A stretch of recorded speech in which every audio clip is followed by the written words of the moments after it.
Hey everyone, welcome to the Vince&Al Podcast. Before we jump right into it, we wanted to send a message to all those going through Hurricane Harvey right now. We're so sorry for your losses, the damage. We're both sending prayers out to all of you guys. I'm Vince, And I'm Al. and welcome to episode 9. Welcome. And I would also like to piggyback on what Vince is saying. And if you guys, we say this a lot, but we tend to pre-record a lot of our things. And currently, what's going on is the relief efforts with Hurricane Harvey. My dearest condolences to everyone who's affected by it. It's raining here where I am right now, and there is some flooding, but I can only imagine what's going on there. But there's another storm coming in Hurricane Irma, and by the point this is uploaded, the devastation will have already occurred, and I have yet to know. I have the faintest idea of what will happen with Irma. So, but I know that there's things that are going to happen, and so I just pray for that everyone just ends up okay. So, enough with that. But some devastating hurricanes haven't happened lately. So, Vince, you want to let's get right into it and Sorry, sorry, I think I got lost in your words, dude. As cheesy as that sounds. Thanks, man. Real quick, before we jump in, it's like I maybe know 2 or 3 people in Florida, or not Florida, or isn't the hurricane in Florida and Texas? Like what? Harvey hit mostly Texas Okay, and Louisiana, yeah. and Irma. We don't know. Right now we don't know the projected path. It could hit Florida. It could hit Texas, but Louisiana. All right, I was talking to someone today and they said Irma's most likely to touch down in Florida, but you know we don't really know. Um, but the point is regardless of location, I don't know a lot of people in that area, but sometimes in times like this, you never feel closer to someone, to a complete stranger, because you just feel so bad for them. And it's like, yeah, it's storming where I am right now, and it's kind of scary. So I can't imagine what you guys are going through. So our hearts and prayers go out to you.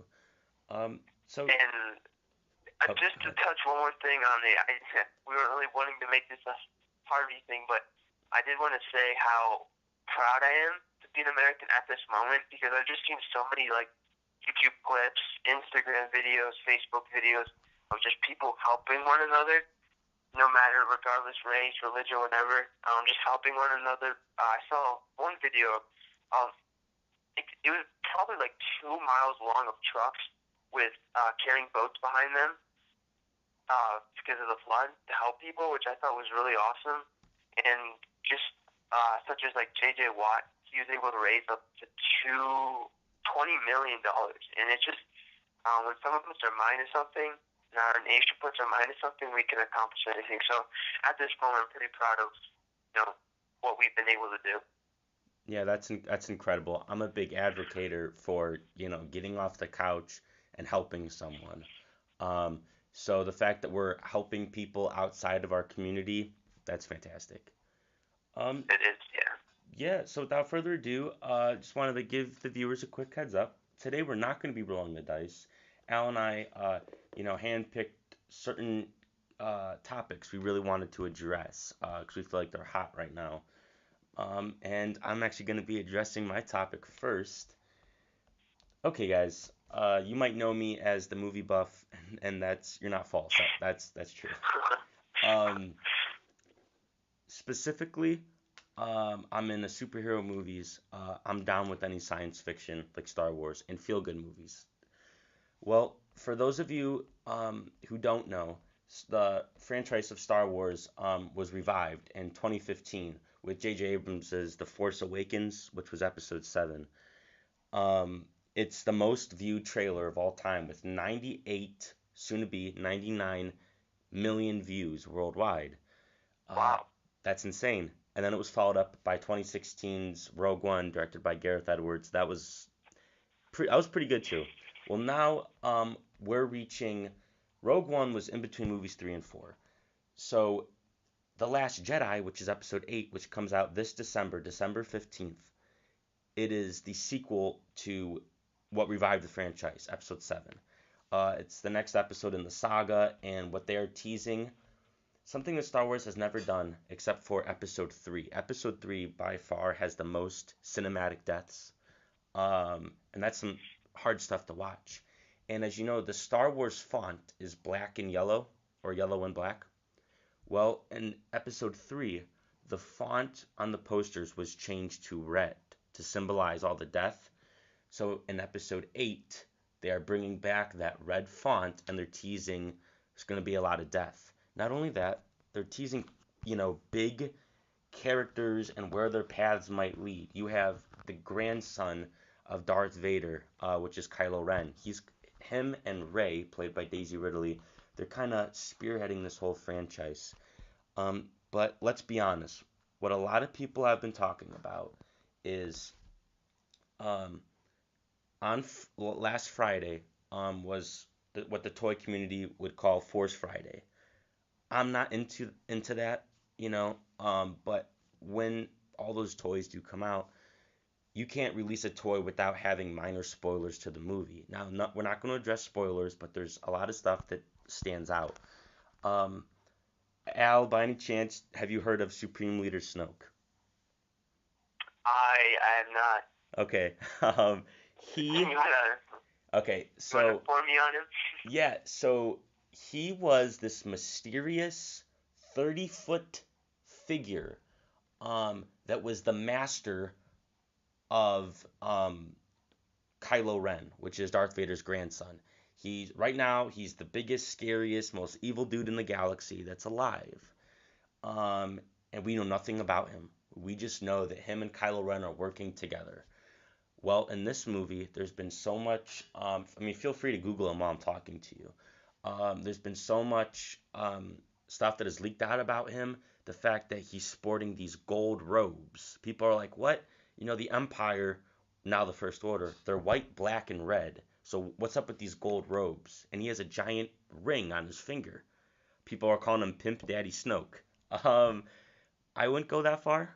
I just think that he's a man of riches, and yeah, if you're the most evil guy in the galaxy, or so it appears, you're going to want to have stuff that makes you stand out. Well, the reason I'm bringing him up is today there was a photo leaked, and I might leave it in the description. I'm not too sure what we're allowed to, showcase without it being taken down by Disney, because that actually does happen quite frequently. They show Snoke, and it's an image from the movie. It's a completely leaked image, and his robes are more bronze. And I thought that was interesting as a news aspect, how no one was able to stop talking about his gold robes. They're actually a dark brownish bronze in the movie. My guess is when all these toys were coming out, those were early concept images of him in his gold robes, but they're actually bronze. Doesn't sound like big news, but at the same time it is. One other thing I want to address is Snoke. And Al, feel free to look this up too. Snoke has these 8 guards called the Praetorian Guards. It's kind of a mouthful. Or there's 8 or there's 7 of them. They're just all red, knight-like figures. Look like something from Alice in Wonderland, like the Red Queens, like red knights. And they all have different weapons. This is something we've never seen in Star Wars. They're not lightsabers, they're not pikes, they're not guns. They all have different melee-styled axes, maces, spears, things like that. And each one of them is specially trained with each weapon for close combat. Now, these guys are nothing to snooze at. They're not your stormtrooper you can just blow right past. They're heavily teasing them as, forces to be reckoned with. I saw the parallel of the red font and the giant push of these red guards. I thought that was interesting. What I also thought was interesting was, and this is my final point, and I'll stop talking about this, Kylo Ren, Darth Vader's grandson, he is in charge of a faction called the Knights of Ren. Now, those of you who haven't seen the episode 7, this might sound really confusing, and I get it. But these Knights of Ren, there were 7 or 8 of them. They wore all black, and in an art book. It's called The Art of the Force Awakens. There was a concept art picture of them all with different weapons. So the theory I have, the internet isn't with me on this, I don't think, because I haven't seen many theory videos. I think the theory is too good is just too good to not be true. There happens to be 7 of Snoke's royal guards. There happens to be 7 or 8 of Kylo Ren's members. They all have different. Both of them all are trained with different weapons. The only difference is that they used to be wearing black and now they're wearing red. I think that could be a really cool plot twist. Um, Al, any thoughts? Like, I think that lines up pretty well, don't you think? Yeah, I mean, I had no idea what you were talking about. It's understandable. It's cool, man. But, I'm happy that you were able to share what you know. I'm sure there's a lot of people in our audience who are geeking out listening. I've always wanted to be a part of and understand Star Wars, just Star Wars in general. And, I played Battlefront, the video game, but I never really understood everything behind it. Yeah. I would like to one day get into it. But my question is, the title of this movie, is, correct me if I'm wrong, is Star Wars The Last Jedi, Episode 8. You could be cringing for what I'm saying right now, but No, you're good, dude. Who do you think is The Last Jedi? No, it's about the fairest question anyone can ask.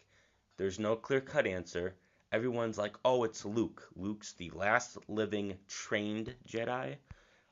In the episode, you know how Star Wars has those floating letters at the very beginning? Something very iconic about it. That's called the Star Wars Crawl. Iconic. Yeah, it's called the Crawl. And in Episode 7's Crawl, it calls Luke the last Jedi. However, that's just so darn straightforward. You might as well just call it Star Wars Episode 8, Luke Skywalker. Luke. Right. Luke's finale. Luke. I mean, that's just lame. So there has to be more to it. Jedi in Star Wars is plural, meaning if you don't say look at all the Jedis, you say look at all the Jedi. So that could be more than one.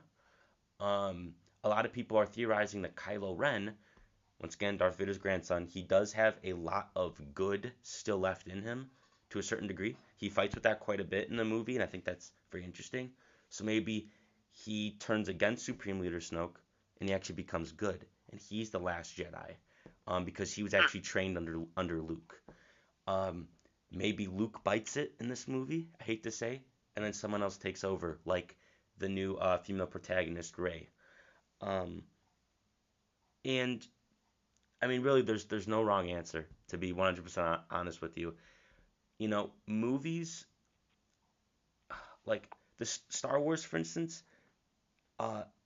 Episode 2 is called Attack of the Clones. Episode 2 ends with a giant attack led by the clones. Episode 7, they say the Force has awakened like 2 different times. In Episode 6, Luke, it's called Return of the Jedi. Luke literally returns, and he's a Jedi. The Empire Strikes Back, Episode 4, etc. Rogue One, it's based on the Fighter Squadron Rogue One. So I can keep going. So Star Wars does have a history of very basic, a 4-year-old can understand them titles. So, but something tells me that there's more to this title than what it leads on to. But that was my segment. Yeah, it's something I'm passionate about. It's out there. I think it's so much fun to theorize about this thing because there's so many loose ends when it comes to these movies, and it's just so fun to solve them. It's almost like a mystery movie. But Al, what's your segment? Or your topic, I should say. Well, first of all, how are we on time? I haven't really looked at the... Neither have I to be... Oh boy, we're at 15 minutes.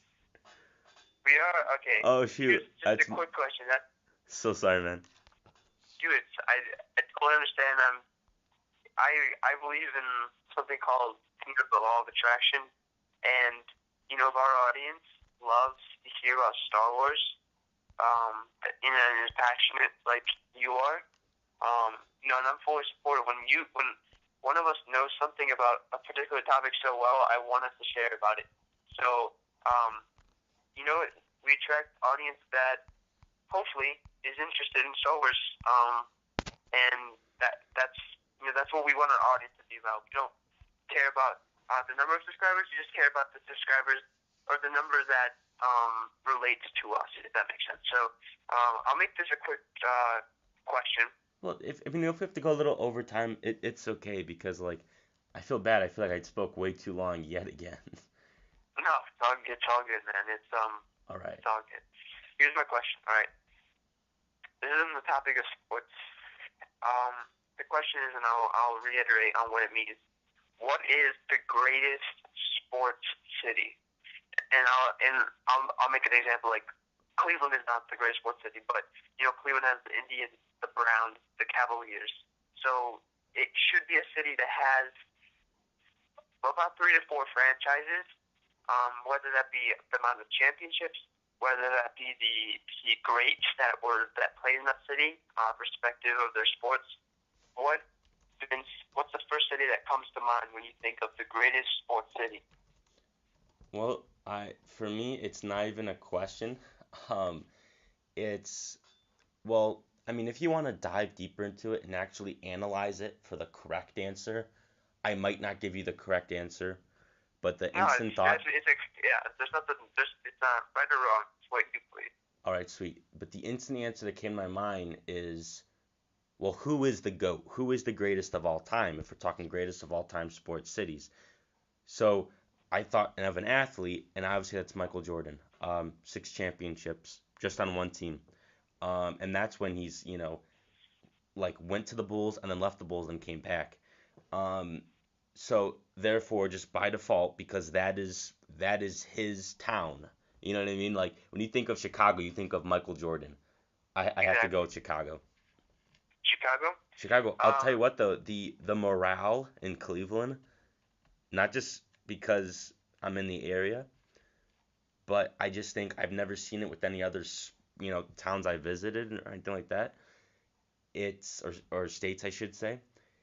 The morale in Cleveland it's something crazy. Just like the Cubs. When the Cubs won, I believe I read this on complexnews.com that I think the birth rate after the Cubs won, I think it went up by like 66% because everyone was so happy. Oh my gosh! Can you believe that? Well, sports impacts life in many ways. I would have never guessed that. I would have guessed 10% if I had to give a number, but 2/3? Are you kidding me? That's insane. Man, that's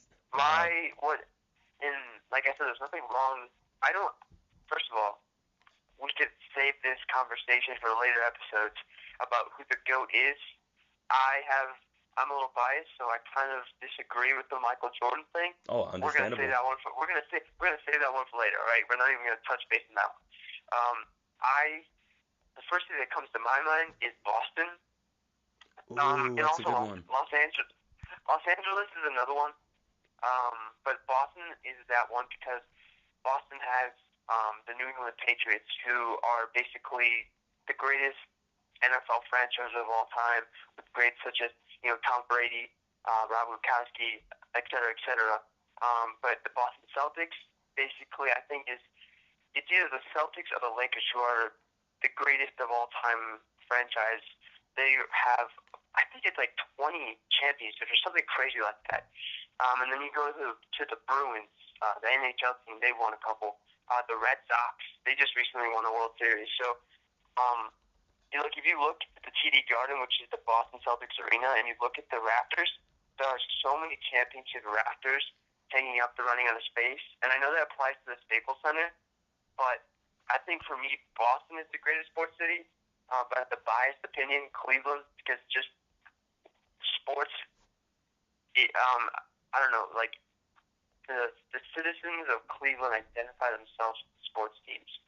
And for them to endure what they did with that 52 or 54-year drought, what I endured for my lifespan, it's something that, I don't know, it's a very loyal and passionate, extremely passionate fan base. And when an athlete plays in Cleveland, sometimes, as crummy as Cleveland sounds, they don't want to leave. So it's still going to be Boston, but my biased opinion is it's Cleveland. And I think you gave such a great answer. I think you gave a lot of passion behind your answer, and I believe you when you say you stand by it. Yeah. I mean, I think it's for a reason we're called Believe Land. You know what I mean? That says a lot. I think we have one of the greatest sports stories of all time. LeBron left, LeBron came back, LeBron promised this and that, and then he got us a championship. And everyone felt so Yeah. accomplished. It didn't matter what sports fan you were. It didn't even matter if you didn't even watch the NBA Finals. It didn't even matter if you were a Cavs fan or not. I feel like the day after we won the championship, I feel like everyone you met was friendlier the next day. Everyone was just happy. My It was. Go ahead. Go ahead. No, you go ahead. I was gonna say, if I'm recalling correctly, my brother doesn't watch basketball whatsoever. Not a fan. I think he had a smile on his face the whole day the next day. I mean, It it's was. that It that was probably like that's crazy. the best day of the best 2 days of my life. Like the stress of being down 3-1. Oh, they're gonna lose again. You know, it's not fair. LeBron, is one of the greatest players of all time. You know, he deserves better. And for us to come back, that's something that's the definition of Cleveland. We fight through everything. Nothing's given. Everything is earned. But when we won Game 7, I remember going outside. I was watching with my parents and like tears rolling down my face. Like it was such a weird feeling because I never, as a sports fan, had the feeling of having your team not just win, but win in the manner that they did and for the way how long as they did. And I just remember going outside and screaming at the top of my lungs. And in my neighborhood, there's cars honking. And that next day, I woke up with a smile. And just like, I went out to like Drug Mart, for example, and just everyone was just so kind. No one could comprehend. And even thinking about it now gives me goosebumps. And Cleveland is, I don't know, it's something really special. So, I think we should leave it at that. Real quick, I think it's a pretty good episode. Yeah, go ahead. I was gonna add one thing to that. But yeah, then we should probably wrap it up. But I took Mandarin for 3 years. Love the language. I did not participate in taking a trip to China with my school. But for those that did go to China, they had to make a video of like their day to day, like what they did. And when Game 7, which also 5 and 6, all that took place when the rest of my friends in that class were in China. Wow. And when we were watching their video at the beginning of the year, um, someone was taking a video of a girl who was going through her feed and saw that we won, and she just started bawling her eyes out. Oh man. And that's powerful. And Sports, they're powerful. she told me she didn't even watch the NBA Finals. She couldn't name anyone else on the team except for LeBron. It's just that sheer feeling of we did it. Yeah, This is our town. that was powerful. You know what I mean? It Yeah. was a proud day. It was a proud day. But I hope you guys enjoyed episode 9. It was kind of different, and I don't know at the time, but this could be one of our probably our longest podcasts ever. But I think this is a special podcast because Vince and I both talked about something that we're extremely passionate about. I didn't talk too much on the Star Wars thing, and that's totally fine. And I kind of dominated when we talked about sports. Yep. And once again, that's totally fine. So I hope you guys enjoyed just hearing. This is something we were passionate about, and so I think it's better to hear people talk with a passion than just hearing people talk. So if you guys enjoyed this podcast, just enjoy our passion, enjoy what we talked about even. Give this video a big thumbs up. If you're listening to this and you haven't subscribed, go ahead, subscribe, press the notification. If you if you enjoy the Game 7 memories and you want to share with someone else, share this podcast with someone else. Anything that you guys do, we say it's a lot, but it means the world to us. So that's it from me. Vince, any last words? Oh no, it sure does. You guys rock, but yeah, hitting the like button, all that, it helps us out, just like it would help out any channel. Hey, stay tuned though, because episode 10, we kind of teased it an episode or two ago.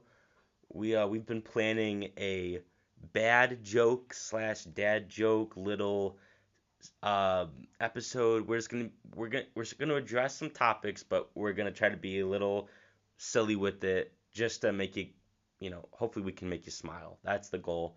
I know we're gonna have a lot of fun with it, but stay tuned, and thank you guys so much for listening, and we'll catch you at episode 10. See ya. All right. Peace, guys.